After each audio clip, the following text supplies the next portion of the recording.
তোমালোকৰ মতে সপোন কি? সপোন কেনেকুৱা হ'ব লাগে? আমিতো মানৱ জাতি, আমি জীৱশ্ৰেষ্ঠ বুলি কোৱা হয়। আমাৰ সপোন কি হ'ব লাগে? আমাৰ সপোন এইটোৱে নেকি আমি এজন ভালকৈ পঢ়িলোঁ শুনিলোঁ ডাঙৰ হ'লোঁ, ডক্টৰ হ'লোঁ, ইঞ্জিনিয়াৰ হ'লোঁ, খুব মস্তিকৈ লাইফ কটাইছোঁ। It is not dream. তোমাৰ সপোন এনেকুৱা হ'ব লাগিব, তোমাৰ সপোনে তোমাৰ কামে 10জন মানুহক যাতে উপকৃত কৰিব পৰা হ'ব লাগিব। তুমি আজি কি কৰিলা? সপোন দেখিলা, ভাল এজন ডক্টৰ হ'ম, ইঞ্জিনিয়াৰ হ'ম, হ'লা, হৈ পেলাই কি কৰিলা? এখন বাহিৰৰ দেশত গুচি গ'লা।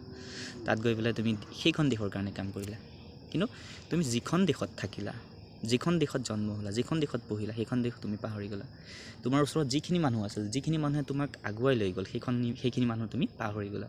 এইটো কেতিয়াও সপোন হ'ব নোৱাৰে। সেইটো সপোন হ'ব পাৰে তোমাৰ কাৰণে, কিন্তু সেই সপোনৰ কোনো অৰ্থ নাথাকিব। তুমি মানৱ হৈ পেলাই, মানুহ হৈ পেলাই নিজকে প্ৰতিষ্ঠিত কৰিলা যদিও সেই সপোনৰ কোনো মূল্য নাই।